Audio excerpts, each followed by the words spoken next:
Ok, bueno, pues vamos a empezar con nuestra siguiente presentación y vamos a hablar sobre el monitoreo nutricional en los huertos de cítricos a través del análisis foliar. Uno de los modelos que utilizaríamos para el plan de manejo sería el análisis de suelos y análisis de tejido foliar y también tener metas de producción realistas tanto en el pasado como anticipadas para aplicar la cantidad correcta. Sí, estas metas deben ser realistas, no tienen por qué exceder sus expectativas. Entonces, no solo deben utilizar el análisis foliar, sino también los análisis de suelo para crear su programa. Hay 17 elementos que se consideran necesarios para tener un buen crecimiento vegetal. Y aquí están en la pantalla, no tengo para qué leerlos, y la presentación se concentrará en el análisis del tejido vegetal. La movilidad de los nutrientes dentro de la planta es muy importante. Necesitamos entender que algunos nutrientes sí son móviles y otros no lo son. Los móviles incluyen NPK, sodio y magnesio, que se mueven rápidamente y bien dentro de la planta y se mueven de las hojas más viejas a las hojas más jóvenes. Aparecen de manera más activa en el tejido vegetal en crecimiento y la deficiencia de estos elementos generalmente se presenta en las hojas más viejas. Ahora, los elementos no móviles son estos, es decir, no se mueven, no pasan entre los tejidos vegetales. Las concentraciones en los tejidos están relacionadas con la tasa de absorción del suelo y la deficiencia se presenta en las hojas más jóvenes, a diferencia de las deficiencias de esos elementos nutrientes móviles que aparecen en las hojas más viejas. Y creo que todos han visto ya la disponibilidad de los nutrientes en el suelo con base al pH. Como pueden notar, al irnos hacia los extremos calcáreos o ácidos, la disponibilidad de esos nutrientes cambia conforme a ese elemento que estemos analizando en particular.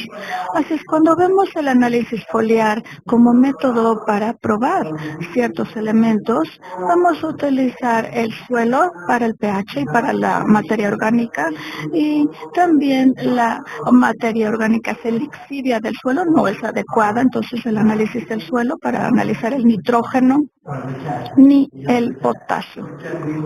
Pero sí vamos a utilizar análisis foliar para nitrógeno, potasio, calcio, fósforo, magnesio, cobre y todos estos elementos menores. El equilibrio de nutrientes dentro del sistema, entonces, debe ser el adecuado, es decir, tienes que balancear los nutrientes porque es esencial para un buen crecimiento, para una buena producción de frutos, para un buen rendimiento. Y el uso equilibrado de los nutrientes va a evitar las toxicidades, va a corregir las deficiencias, va a mejorar la fertilidad del suelo, mejorar la eficiencia y aprovechamiento del agua y los nutrientes, va a mejorar los rendimientos y la calidad de los frutos, va a aumentar la tolerancia a las enfermedades y a las plagas y va a mejorar la calidad del medio ambiente. La absorción de los nutrientes del suelo se debe a un buen movimiento del agua y el que la planta absorba esos nutrientes del suelo y los lleve hacia los órganos que lo necesitan. El equilibrio de los nutrientes, los desequilibrios de los macro y micronutrientes pueden crear toxicidades y pueden interferir con otros elementos, es decir, tener un efecto antagonista y sí afectar el crecimiento, la calidad y el rendimiento.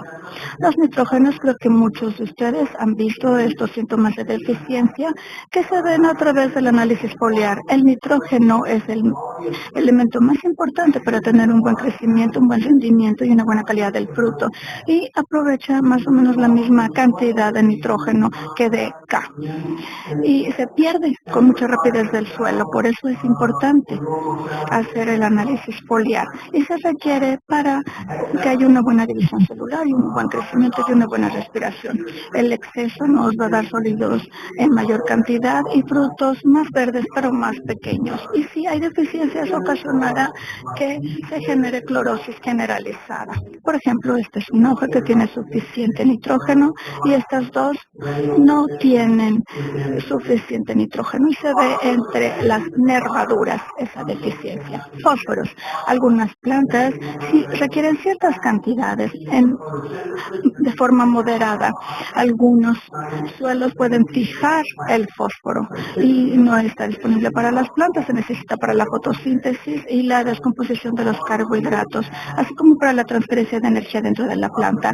Y en Florida es suficiente en la mayoría de los suelos por debajo de pH 7.0. Su exceso aumenta la acidez de los frutos, aumenta el verdor de los frutos y reduce el grosor de la cáscara. Y la deficiencia es que reduce el crecimiento y la cáscara es más gruesa. El potasio. Si utilizamos más o menos la misma cantidad que el nitrógeno, normalmente utilizamos una proporción 1:1 y puede ser fijado en suelos arcillosos o lixiviarse de los arenosos. Si se lixivia del suelo, entonces pues no hay necesidad de hacer pruebas de suelo, ¿verdad? Y es importante para el tamaño del fruto, pero no se acumula en los suelos arenosos que tenemos en Florida. Y es necesario para realizar las funciones básicas fisiológicas de las plantas.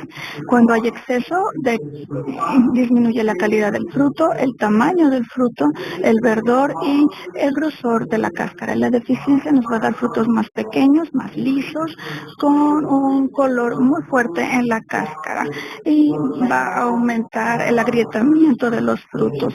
Normalmente vamos a ver ciertos árboles que cuando tienen deficiencia van a producir frutos que siempre están agrietados. El magnesio es esencial. Los síntomas se muestran en las hojas más viejas y no en las más jóvenes. El exceso aumenta los sólidos en los frutos, el tamaño, pero disminuye el grosor de la cáscara. Y cuando hay deficiencia aparece clorosis en los márgenes, en las orillas de las hojas, ocasiona este bronceado que es típico de los síntomas de deficiencia en las hojas maduras. Calcio es el nutriente más abundante en los cítricos después del nitrógeno. El calcio participa en una serie de funciones celulares y es crítico para el desarrollo de las raíces. Su deficiencia produce clorosis a lo largo de los márgenes de las hojas y se forman mal los frutos. Las fuentes puede ser nitrato de calcio, puede ser dolomita o cal si el pH del suelo es menor a 6.0. Si el pH es más alto, pueden utilizar yeso como fuente de calcio.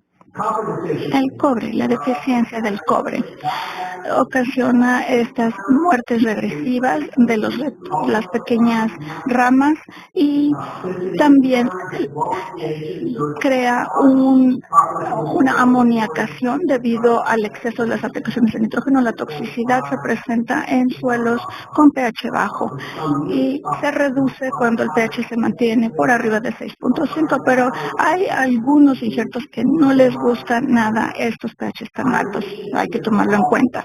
El fierro o la deficiencia del hierro. El hierro participa en la clorofila y su deficiencia crea clorosis que empieza en la punta de las hojas y empieza a moverse hacia abajo por la nervadura principal. Noten que el área entre nervaduras es un verde más oscuro y el resto de la hoja es más claro. Es muy fácil distinguir la deficiencia de hierro de otras deficiencias y casi siempre se presenta en áreas en donde hay un pH muy alto, donde los suelos han estado húmedos durante demasiado tiempo o están anegados, o cuando tienen mucha cantidad de cobre y baja contenido de materia orgánica. Sus fuentes son en forma de sulfatos o nitratos. Recuerden que ya hablamos de EDTA, que se utilizan en suelos en donde tienen un pH más de 7.